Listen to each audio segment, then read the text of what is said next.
ಮಾನ್ಯ ಉಸ್ತುವಾರಿ ಸಚಿವರಿಂದ ಜರುಗ್ತಾ ಇದೆ. ಈಗಾಗಲೇ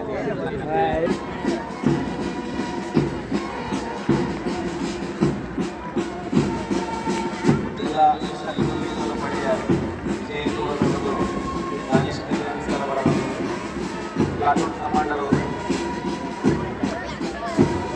ಜಿಲ್ಲಾ ಸಶಸ್ತ್ರ ಪಡೆಯ ಪ್ಲಾಟೂನ್ ಕಮಾಂಡರ್ ತಂಡ, ಹಾಗೆಯೇ IRP ಪೊಲೀಸ್ ಪಡೆ ವಿಜಯಪುರದ ಶ್ರೀ ಪ್ರತಾಪ್ ಜುನ್ಮಾಲ RSI IRP ಘಟಕ ಅವರ ನೇತೃತ್ವದಲ್ಲಿ ನಾಗರಿಕ ಪೊಲೀಸ್ ಪಡೆ ವಿಜಯಪುರ ಶ್ರೀ ಸೀತಾರಾಮ್ ಲಮಾಣಿ PSI ಆದರ್ಶ ನಗರ ಠಾಣೆಯವರ ನೇತೃತ್ವದಲ್ಲಿ ಗೃಹ ರಕ್ಷಕಗಳ ವಿಜಯಪುರ ಶ್ರೀ AD ಮೋತಿಬಾಯಿ ಸಾಂಗ್ರೆ ಶ್ರೀ ಶಿವಾನಂದ ಶಿರೂರ್ ಸಮಾಜ ಗೃಹ ರಕ್ಷಕರ ಮಾರ್ಗದರ್ಶನದಲ್ಲಿ ಅರಣ್ಯ ಇಲಾಖೆಯ ಅಶೋಕ್ ಲಾಲ್ಸಂಗಿ ಅವರು KRF ಅವರ ಮಾರ್ಗದರ್ಶನದಲ್ಲಿ ಅಗ್ನಿಶಾಮಕ ಇಲಾಖೆಯ ಯೋಗೇಶ್ ಗಡ್ಕರಿ ASI ಅವರ ಒಂದು ಸೈನಿಕ ಶಾಲೆ ವಿಜಯಪುರ ಕುಮಾರ್ ಪ್ರಶಾಂತ್ ಕುಮಾರ್ ಹವಾದಾರ್ ಸರ್ವಚಾಂದ್ರ ಅವರ ಮಾರ್ಗದರ್ಶನದಲ್ಲಿ ಶಾಲೆ ವಿಜಯಪುರ ನಾಗರಾಜ್ ಬ್ಯಾಂಕೇರಿ ಅವರ ನಿರ್ದೇಶನದಲ್ಲಿ PLD ಬಾಲಕಿಯರ ಪ್ರೌಢಶಾಲೆ ವಿಜಯಪುರ ಕುಮಾರ್ ವೀರಮ್ಮ ಅವರು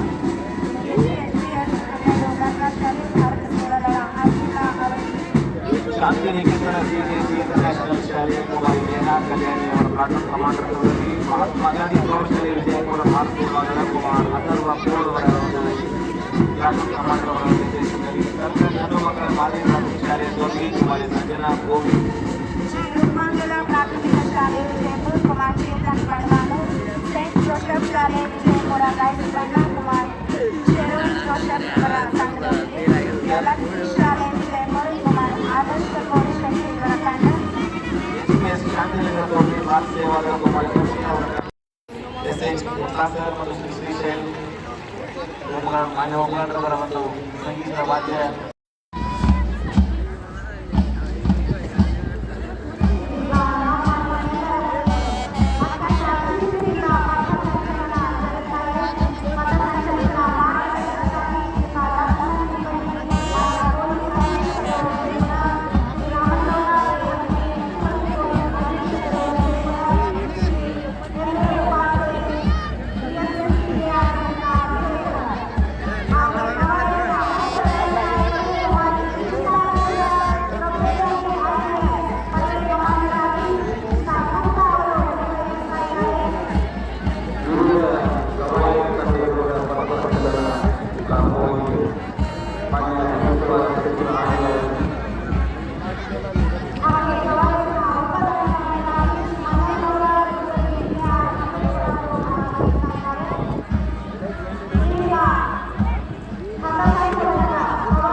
ಕನ್ನಡದಲ್ಲಿ ಅತ್ಯದ್ಭುತವಾಗಿ ತಂಡವನ್ನು ಮುನ್ನಡೆಸಿಕೊಂಡು ಹೋಗ್ತಾ ಇದ್ದಾರೆ ಜಿಲ್ಲಾ ಕುಟ್ಟಣ್ಣನವರು. ಇದೀಗ ಮೊದಲ ತಂಡ ಜಿಲ್ಲಾ ಸಶಸ್ತ್ರ ಮೀಸಲು ಪೊಲೀಸ್ ಪಡೆ ವಿಜಯಪುರ ನಾನೇಶ್ ಕಲ್ಯಾಣಿಯವರ ಉಸ್ತುವಾರಿಯಲ್ಲಿ IRP ಪೊಲೀಸ್ ಪಡೆ ವಿಜಯಪುರ ಶ್ರೀ ಪ್ರತಾಪ್ ಜುನ್ಮಾಲ RSI IRP ಘಟಕದ ವತಿಯಿಂದ ಗೌರವ ನಾಗರಿಕ ಪೊಲೀಸ್ ಪಡೆ ವಿಜಯಪುರ ಸೀತಾರಾಮ್ ಲಮಾಣಿ PSI ಆದರ್ಶ ನಗರ ಠಾಣೆಯ ತಂಡ 4ನೇಯದಾಗಿ ಗೃಹ ರಕ್ಷಕ ದಳ ವಿಜಯಪುರ ಬೋರ್ಗಾಡ್ ಶ್ರೀ AD ಮೋತಿಬಾಯಿ ಸಾಂಗ್ರೆ ಶಿವಾನಂದ ಗೃಹ ರಕ್ಷಕ ದಳದ ಮಾರ್ಗದರ್ಶನದಲ್ಲಿ ಸೇರಿಸಲಿದ್ದಾರೆ. ಅರಣ್ಯ ಇಲಾಖೆ ಶ್ರೀ ಅಶೋಕ್ ಲಾಲ್ಸಂಗಿ ಹಾಗೂ ತಂಡ, ಅಗ್ನಿಶಾಮಕ ಇಲಾಖೆ ಶ್ರೀ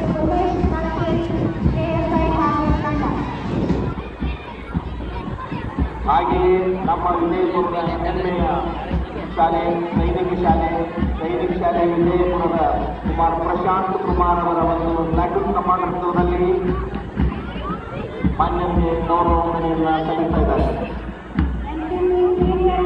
ವಿಜಯಪುರ ನಾಗರಾಜ್ ನಾಗೇಶ್ ಅವರ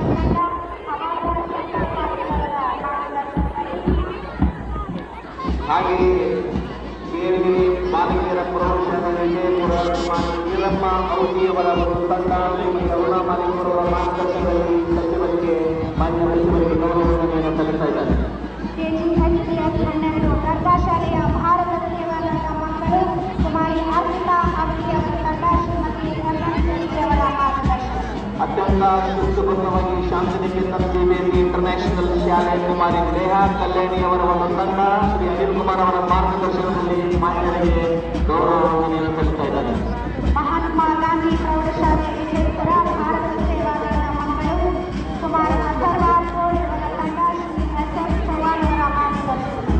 ಸರ್ಕಾರಿ ಹೆಣ್ಣು ಮಕ್ಕಳ ಮಾದರಿ ಪ್ರಾಥಮಿಕ ಶಾಲೆಯ ತೋರಿದವರು ಕುಮಾರಿ ಸಂಜನಾ ಬೋಜ್ ಅವರ ತಂಡ ಡಾಕ್ಟರ್ ನಂದಾ ಚಿಕ್ಕೋಟಿ ಅವರ ಒಂದು ಮಾರ್ಗದರ್ಶನದಲ್ಲಿ ಗೌರವ ವಂದನೆ ಸಲ್ಲಿಸ್ತಾ ಇದ್ದಾರೆ.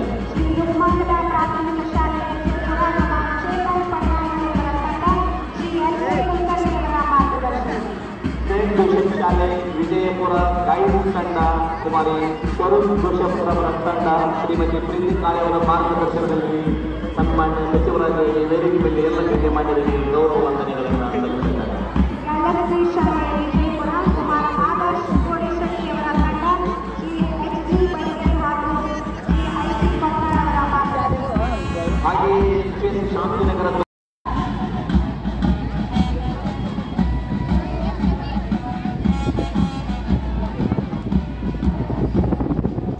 ಬಹಳ ಅದ್ಭುತವಾಗಿ ರೋಮಾಂಚನದ ತಂಡದಲ್ಲಿ ಭಾಗಿಯಾಗಿರುವ ಎಲ್ಲ ತಂಡಗಳು ಒಂದು ಜೋರಾದ ಚಪ್ಪಾಳೆಯಲ್ಲಿ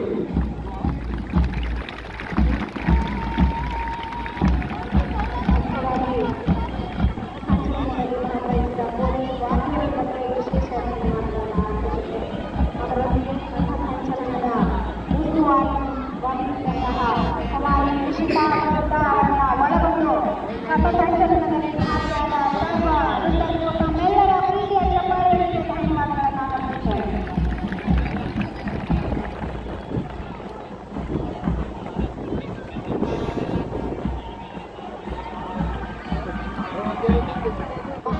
ಜನಸಂಖ್ಯಾ ಸುಧಾರಣೆಗಾಗಿ ಮಳೆ ನೀರು ಹರಿಯುವ ಪರ್ಚರಡಿ ಕಾಮಗಾರಿಗಾಗಿ ತಿಕೋಟ ತಾಲೂಕಿನ ಹಂಚನಾಳ ಗ್ರಾಮದ ಕೆರೆಯ ಪುನಶ್ಚೇತನ ಹಾಗೂ ಸೌಂದರೀಕರಣ ಹಾಗೂ ನಗರದ ಬಾವಿಗಳ ಪುನಶ್ಚೇತನ ಒಟ್ಟು 34,36,00,000 ಕಾಮಗಾರಿಯನ್ನು ಟೆಂಡರ್ ಪ್ರಕ್ರಿಯೆ ಹಂತದಲ್ಲಿ ಜಿಲ್ಲಾ ಪಂಚಾಯತ್ ವಿಜಯಪುರ ಅಡಿಯಲ್ಲಿ ನರೇಗಾ ಯೋಜನೆಯಲ್ಲಿ 21 ಲಕ್ಷ ಮಾನವರಿಗಳನ್ನು ಸೃಜನೆ ಮಾಡಿದ್ದು ಮಹಿಳೆಯರ ಭಾಗವಹಿಸುವಿಕೆ ಪ್ರತಿಶತ 53% ಇರುತ್ತದೆ.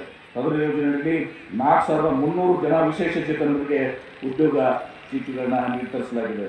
ಗ್ರಾಮೀಣ ವಸತಿ ಯೋಜನೆ, ಬಸವ ವಸತಿ ಮತ್ತು ಡಾಕ್ಟರ್ BR ಅಂಬೇಡ್ಕರ್ ನಿವಾಸ ಯೋಜನೆ ಅಡಿಯಲ್ಲಿ ಇತ್ತೀಚೆಗೆ 12,475 ಮನೆಗಳ ನಿರ್ಮಾಣ ಗುರಿ ಹೊಂದಿದ್ದು ಈ ಪೈಕಿ 5,248 ಫಲಾನುಭವಿಗಳಿಗೆ ಆಯ್ಕೆ ಮಾಡಲಾಗಿದೆ.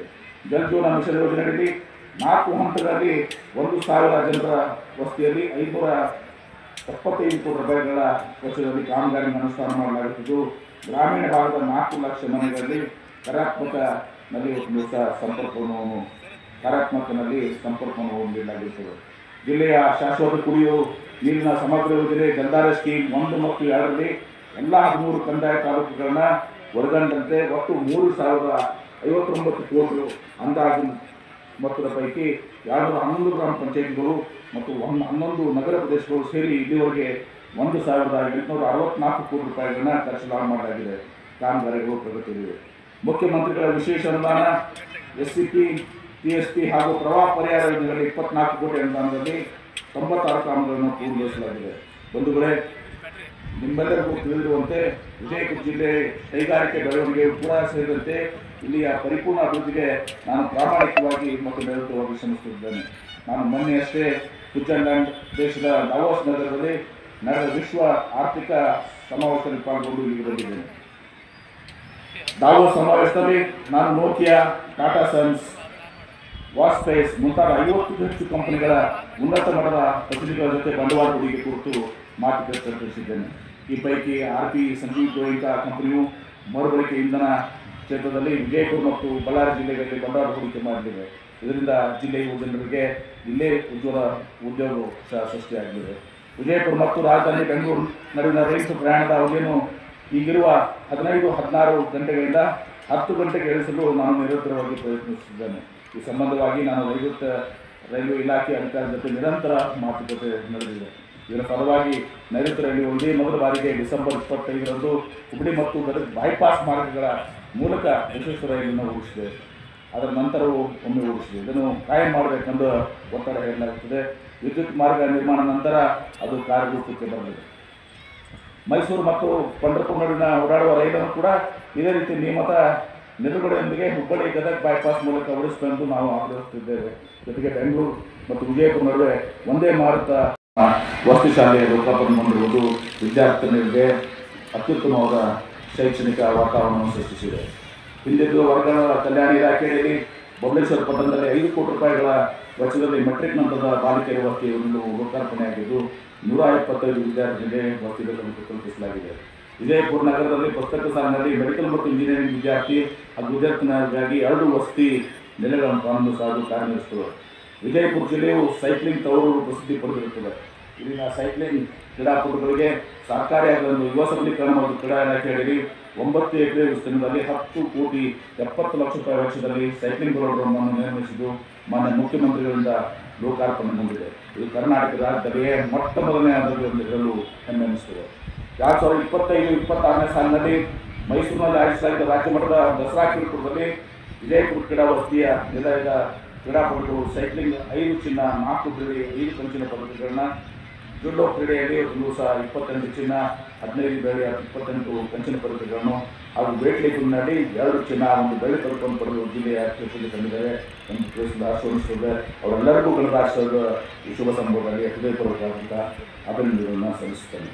ವಿಜಯಪುರ ನಗರದ ಗಗಲ್ ನಗರದಲ್ಲಿ ಲ್ಯಾಂಡ್ಸ್ಕೇಪಿಂಗ್ ಬೋಟಿಂಗ್ ಉತ್ಪಾದಿಸಲು ಪ್ರವಾಸೋದ್ಯಮ ಇಲಾಖೆಯಿಂದ 150 ಲಕ್ಷ ರೂಪಾಯಿಗಳ ಅನುದಾನ ಮಂಜೂರಾತಿ ನೀಡಲಾಗಿದೆ. ಆನಂದನಗರ ಮತ್ತು ಸುತ್ತಮುತ್ತಲ ಪ್ರದೇಶದಲ್ಲಿ ಹಂಪಿ ಥಿಯೇಟರ್, ಲ್ಯಾಂಡ್ಸ್ಕೇಪಿಂಗ್ ಮತ್ತು ಫುಡ್ ಕೋರ್ಟ್ ಹಾಗೂ ಇನ್ನಿತರ ಸೌಲಭ್ಯ 500 ಲಕ್ಷ ರೂಪಾಯಿಗಳ ಮಂಜೂರಾಗಿದ್ದು ಇದರಲ್ಲಿ ಕಾಮಗಾರಿ ಕೈಗೊಳ್ಳಲು ಯೋಜನ ವರದಿಯನ್ನು ಸಿದ್ಧಪಡಿಸಲು ಸರ್ಕಾರ ತಿಳಿಸಲಾಗಿದೆ. ಕಾರ್ಮಿಕರ ಕಲ್ಯಾಣ ಇಲಾಖೆಯಲ್ಲಿ 6,059 ಅಸಂಘಟಿತ ಕಾರ್ಮಿಕರಿಗೆ ಸ್ಮಾರ್ಟ್ ಕಾರ್ಡ್ ನೋಂದಣಿ, ಪ್ರಧಾನಮಂತ್ರಿ ಶ್ರಮಯೋಗಿ ಮಾನಧನ್ ಯೋಜನೆಯಲ್ಲಿ 4,561 ಫಲಾನುಭವಿಗಳಿಗೆ ನೋಂದಣಿ, ಈ ಶ್ರಮ ಯೋಜನೆಯಲ್ಲಿ 9,539 ನೋಂದಣಿ ಹಾಗೂ ಗೀಗ್ ಕಾರ್ಮಿಕರ ಯೋಜನೆಯಲ್ಲಿ 178 ನೋಂದಣಿ ಮಾಡಲಾಗಿದೆ. ವಿಕಲಚೇತನರ ಹಾಗೂ ಹಿರಿಯ ನಾಗರಿಕರ ಸಬಲೀಕರಣ ಇಲಾಖೆ ವತಿಯಿಂದ 31,165 ವಿಕಲಚೇತನರಿಗೆ UDID ಕಾರ್ಡ್ 10,76,000 ರೂಪಾಯಿಗಳ ವಿದ್ಯಾರ್ಥಿ ವೇತನ ವಿತರಿಸಲಾಗಿದೆ. ಶಿಶು ಕೇಂದ್ರಿತ ಯೋಜನೆಯಡಿಯಲ್ಲಿ ವಿಶೇಷ ಚೇತನರಿಗೆ 79 ಲಕ್ಷ ಅನುದಾನ ಖರ್ಚು ಬಳಸಲಾಗಿದೆ. ಜಿಲ್ಲೆಯಲ್ಲಿ 22,345 ಹಿರಿಯ ನಾಗರಿಕರು ಮಾಸಾಶನ ಪಡೆಯುತ್ತಾರೆ. ಕನ್ನಡ ಮತ್ತು ಸಂಸ್ಕೃತಿ ಇಲಾಖೆ ವತಿಯಿಂದ 940 ಕಲಾವಿದರಿಗೆ 1,93 ಲಕ್ಷ ಆಶ್ವಾಸನೆ ನೀಡಲಾಗುತ್ತದೆ. SCP, TSP ಯೋಜನೆ ಕಾರ್ಯಕ್ರಮದ ಜೊತೆಗೆ ಚಿಗುರು ಯುವ ಸೌರಭ, ಸಾಂಸ್ಕೃತಿಕ ಸೌರಭ, ಅಂಬೇಡ್ಕರ್ ಓದು, ಕಲಾ ತರಬೇತಿ ಮುಂತಾದ ವೈವಿಧ್ಯಮಯ ಕಾರ್ಯಕ್ರಮದಿಂದ ಜಿಲ್ಲೆಯ ವಿವಿಧ ಕಲಾವಿದರಿಗೆ ಸೂಕ್ತ ವೇದಿಕೆಯನ್ನು ಕಲ್ಪಿಸಲಾಗುತ್ತದೆ. ಆತ್ಮೀಯ ಬಂಧುಗಳೇ, ಪ್ರಜಾಪ್ರಭುತ್ವದ ಒಂದು ಜೀವನ ವಿಧಾನವೇ ಆಗಿದೆ.